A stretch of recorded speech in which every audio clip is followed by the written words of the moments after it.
Welcome to my talk. I'm Kinnera, and I'll be speaking about Android gesture animation today.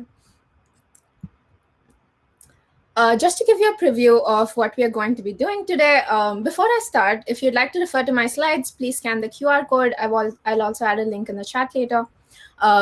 So just to give a backstory of why I started doing this, last December, I saw this addicting animation on Twitter, and the iOS tutorial for it by Code Slice. I've linked it in here in this slide if you want to take a look. And I thought this is super addicting. So I went ahead and pinned it on my browser for a while until I realized I really have to do this. So I had so much fun implementing it on Android. I first made it with the View system and then remade it in Jetpack Compose for the Android Dev Challenge. And then I realized they're so different, but they're also doing something similar, which is super interesting to me. So I want to share my newfound passion for gesture animation with all of you today. A little bit about me. I know Sierra introduced me earlier, but I'm Kinnera. I use she, her. I love sugar and color, as you can see from my chair and the slides. I do Android and React Native. I'm a mobile developer for Macari US at Tokyo. I'm also a lead for Women Who Code Tokyo. That's it about me. Let's go ahead and start with the gesture animation. So these are the 4 things that we're going to be discussing today, in no particular order. The first one is the Stretchable Square, which we're basing our gesture animation on. The number 2 is the ViewDrag Helper. This is a lesser-known class that turned out to be extremely useful, but we'll also see why I used it over the Android drag and drop framework. Number 3 is dynamic animation. When we're already doing drag, do we really need animation? I guess we'll find out. Number 4 is Jetpack Compose. We're going to talk about how 1, 2, and 3 will be considerably concise. Not necessarily easier, but definitely concise. I like both of the implementations myself, but Jetpack Compose tends to abstract a lot of the code that I, for one, have started to get really comfortable with.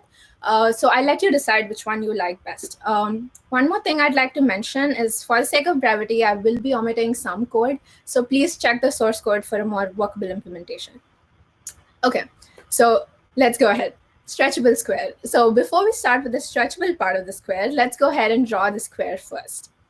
So we're going to start with a square. It's an arbitrary square, but it's a square. So let's first define the bounds for the square. So we're going to define the start positions and the end positions. And then using these positions, we're going to draw the path starting from the top leading point back to the top leading point as we go through every subsequent point. OK, so now we have our initial square that we can work with. So let's go ahead and override onDraw for a stretchable square. I've extended the view class here so that I can draw the square. And then I've drawn the path on the canvas.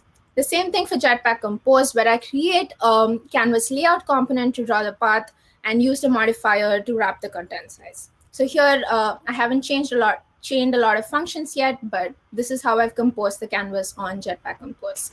Pretty much the same so far. We'll see how it gets better. Next thing we're going to talk about is the ViewDrag Helper. This is the main part. This is what is going to help us create the gesture. But before we start doing that, I'd like to talk about why I did not use the Android drag and drop framework. So the way that we implement the Android drag and drop framework is that we can move data using the graphical drag and drop gesture. So this can be from one view to another, and this includes the drag event class, drag listeners, other methods, classes, callbacks, a lot of those things. So here, we are not actually dragging the actual object. Our system actually responds by calling back to the application and getting a drag shadow. So that's something we have to define here using the shadow builder, and that's displayed on the device. So we're never actually dragging the actual object, which is one of the issues. So we're overriding onTouch event here to start drag. And then we're going to set the drag listener on the root view and bring back the square to the initial Y position when you'd lift up your finger, the drag ended action. So this is what happens when there's a drag drop framework. It doesn't allow us to add direction constraints. So this is not really the smoothest, if that's the goal. And there's also a little minute of time where it disappears and then the object reappears, which isn't the best thing here. So let's go ahead and see how we can fix these problems. The first thing we're going to try doing is constrain it vertically. So using the ViewDrag Helper, this becomes really interesting. So first, we're going to use try capture view override function with the ViewDrag helper. So we're going to extend the callback here and override functions that will help us improve the drag experience. We don't want to use the drag gesture when the touch is outside the square. So we're going to override the try capture view method with the pointer ID and put us into the dragging state. So we're in that state now. So if you've already captured this view with the pointer, then it will immediately return true and doesn't need to consult the callback. So the next thing we're going to do to constrain it vertically is to override the clamp view position vertical function.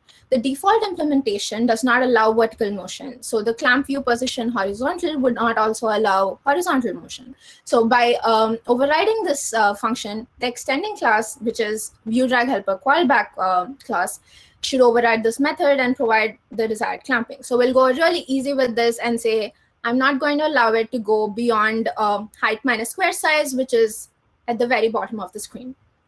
Let's see how this turns out. So we can't see the square yet, though. We did all of this with ViewDrag Helper, and we did something wrong. So let's go ahead and see what we can do to improve it.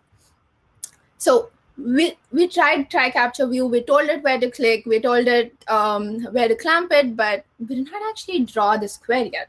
So we'll tell the drag layout where to draw the square, and then add on measure to make sure the square is the width of the square itself, and it can't be dragged or reset to an edge that we did not expect. So here we're overriding on layout for the square and on measure for the drag layout, which is the parent layout. Okay, now we can see the square, which is awesome, but we still can't drag the square. This is the point where I got frustrated. I said, I'm going to throw something at the computer. But thankfully, that did not happen because I found out what we can do better. What we didn't do was handle the touch events with the ViewDrag Helper. We defined it. We let the parent layout know that ViewDrag Helper would be handling the touch events. That's what we're doing here. We're going to let it know to handle the touch events that we receive from the stretchable square.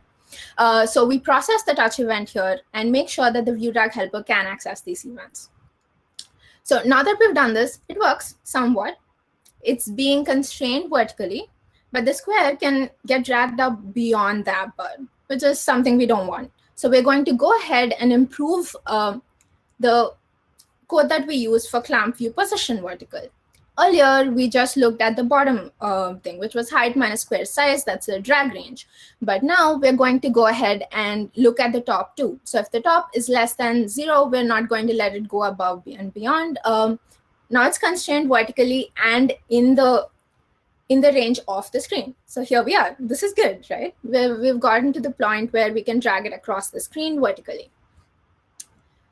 Now, all of these things, the past few slides would get so much easier with Jetpack Compose if we're using something called box with constraints. So we're going to use a modifier Kotlin object here, and then create a modifier by calling one of the modifier class functions, in this case, draggable, and set the orientation as vertical. This would solve all of the problems. So I really like how Jetpack Compose looks at dragging. There is so much more simpler code, yeah. Okay, so now that we know how to drag it across the screen, let's go ahead and do a halfway check. So when the square reaches the top half of the screen, we want it to go back on, when we remove our finger, we want it to go back to the top of the screen. If it's in the bottom half, it needs to go back to the bottom. So we're going to first check the y coordinate of the square and see if it's in the top half or the bottom half. The next thing we're going to do is we're going to settle the square back at the top or bottom depending on what we calculated earlier. So here we're going to use the ViewDrag Helper to settle the captured view.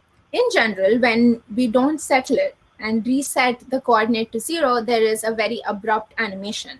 But settled captured view with ViewDrag Helper does this thing where it actually goes back. We can't actually customize it, but it does do a very sort of subtle animation that settles the captured view back at the final position, which is what we want. It's there.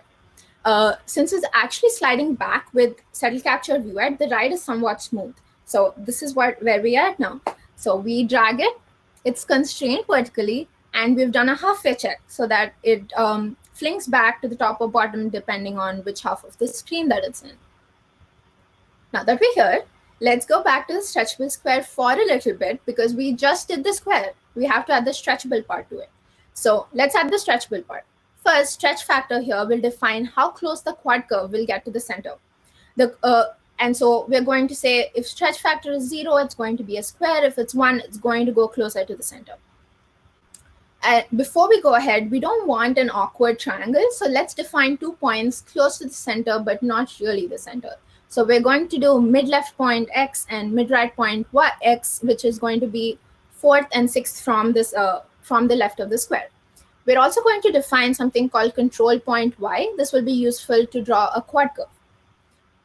The next thing that we're going to do is using all of the extra variables that we defined earlier, we're going to define bottom trailing point and bottom leading point.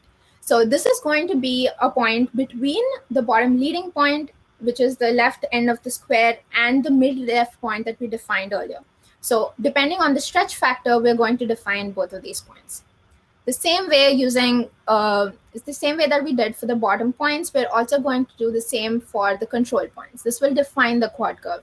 So we really need to know where the point is. So now that we know all of these things, we're going to go ahead and update the path that we drew initially. So what we did earlier was just drew a line to every single point. So this time, instead of drawing a line from the top trailing point to the bottom trailing point, we're going to draw a quad curve to the bottom trailing point with the control point that we defined earlier. So this is going to give us that nice little quad curve that we see here. So just on a comparison point of view, if it's 0, we're going to see the square. If it's 0.6, which is in the center, there's a little more quad curve. And 1 will give us the extreme quad curve that we have defined. OK, so this is a stretch factor.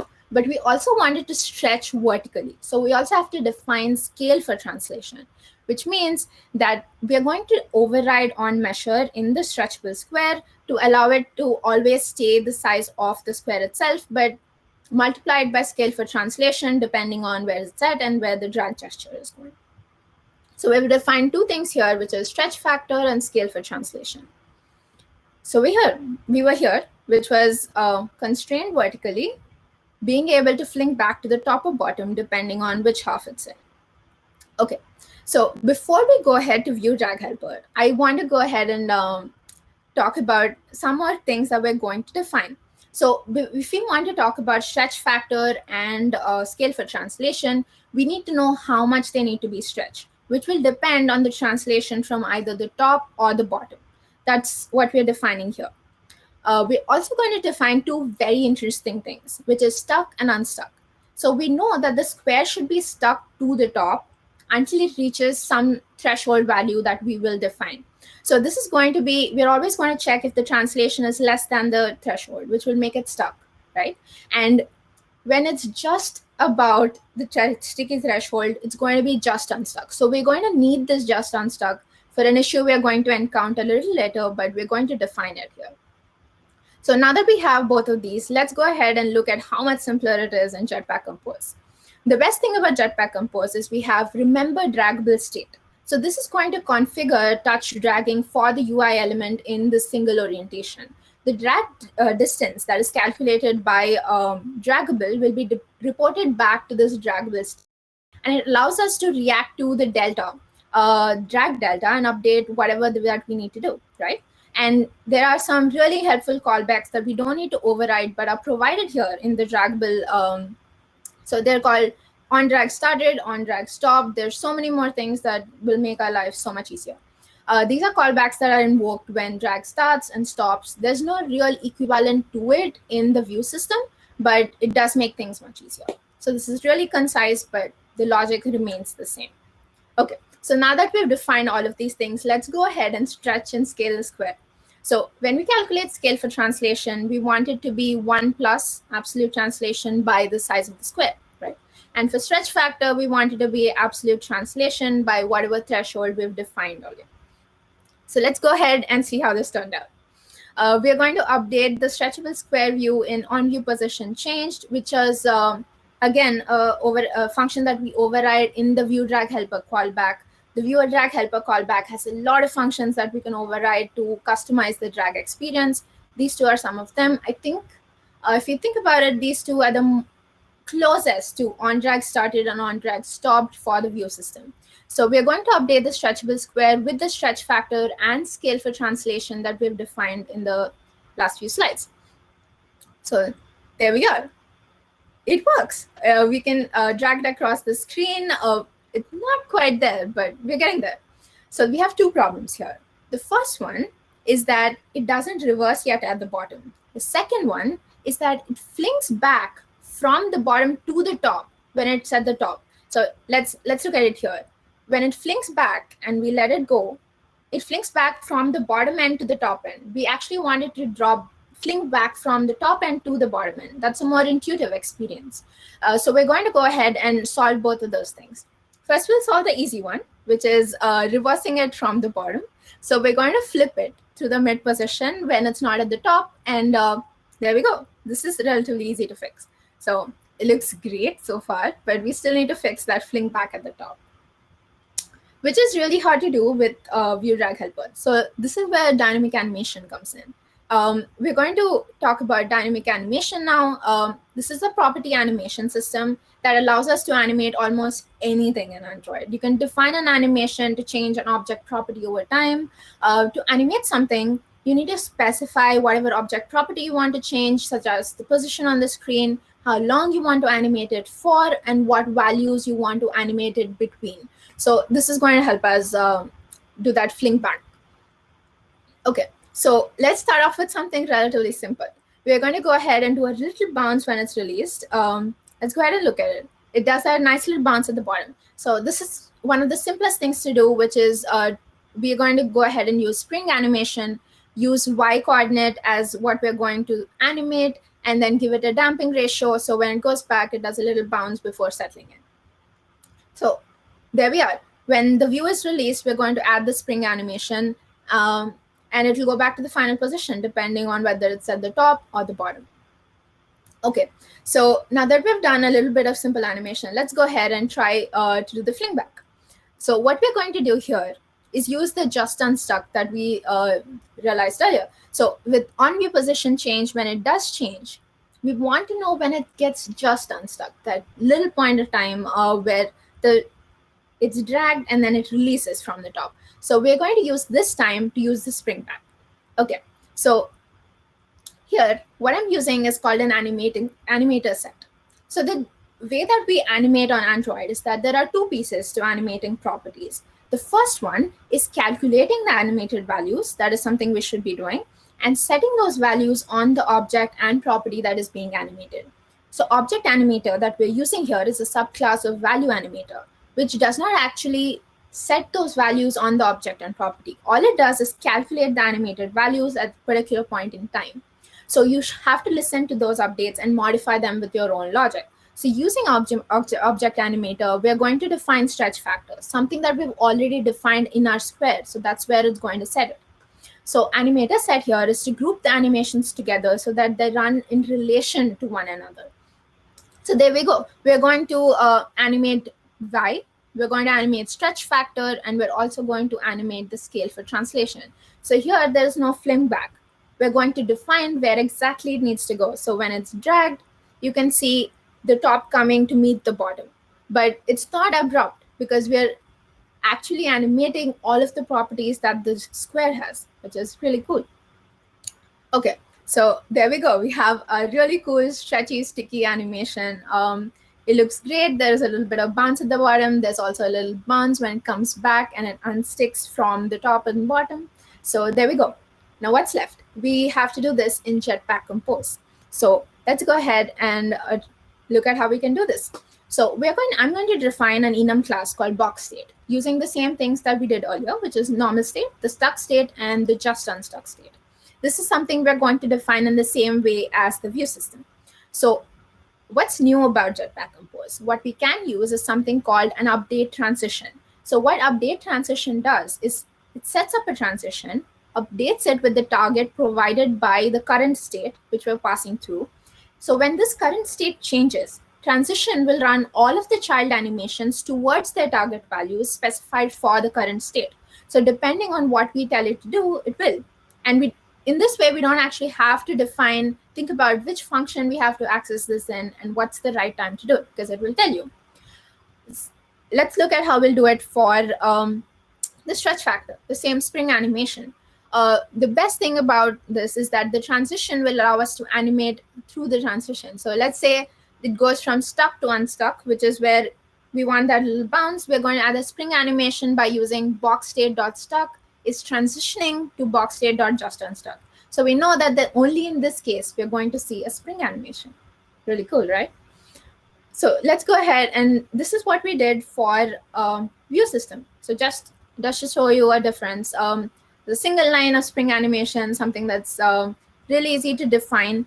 With view system, we were able to look at on view released and know that this is the point where it goes from stuck to just unstuck.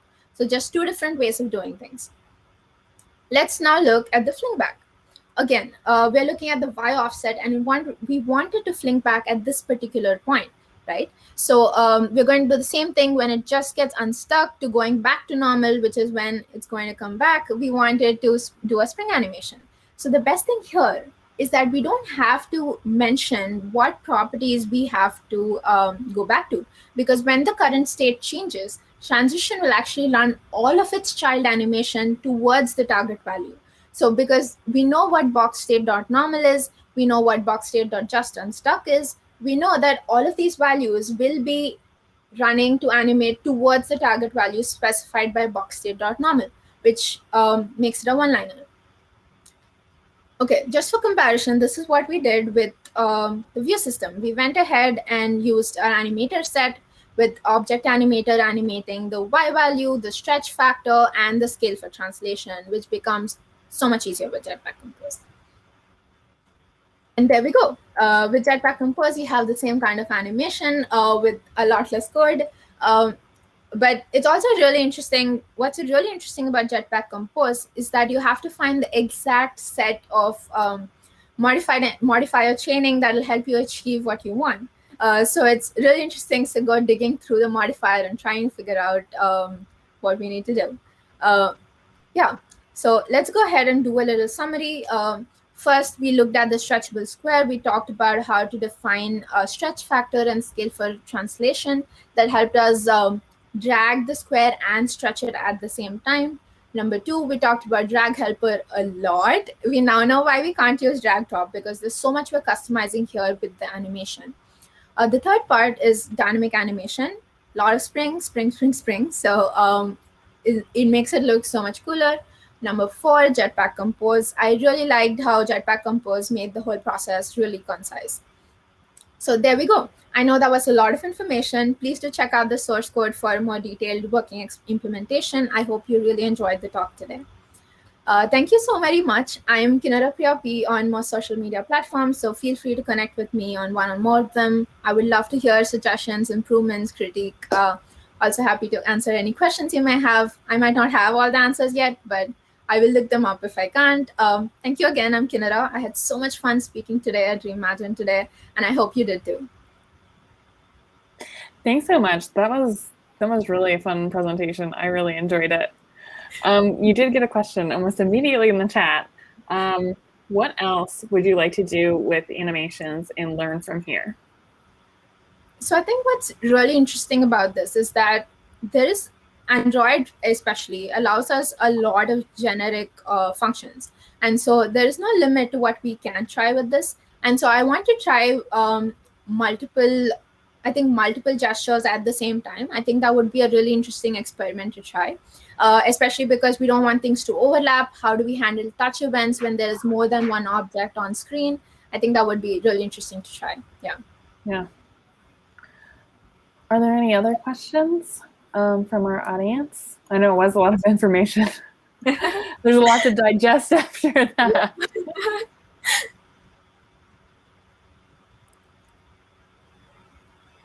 What I find with Jetpack Compose is that everything is renamed, and so sometimes I struggle to find like the exact combination of what I'm looking for. Did you run into that, and how did you overcome that? Like I mentioned, especially with modifier, you're not really sure whether there is a chain function to go with it.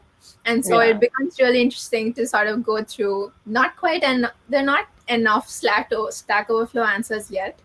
No. or they're out of date. Whenever you're looking for Jetpack Compose, you have to like cut it off at like 1 month ago to find an answer that's going to work in the current version. Exactly. So I think that was really challenging to do. But what I really like about Jetpack Compose, especially with drag, is that the draggable object that we use with modifier is very customizable. We can also reverse it without actually going back to the path and reversing it, which is something I did here. But there's something called reverse, which makes it so much simpler to use, even with drawing paths or anything else. It's just there are so many things that we can access, and I think knowing what to access is the hard part, like you said. Yeah. Yeah, which makes view system very comfortable to work with, because that's something we're so used to, and we know there's always a function to override, and just write override and something will suggest, you get a suggestion, right? Not really the thing with Jetpack Compose yet. Yeah, so. Hopefully it comes. Hopefully that support comes.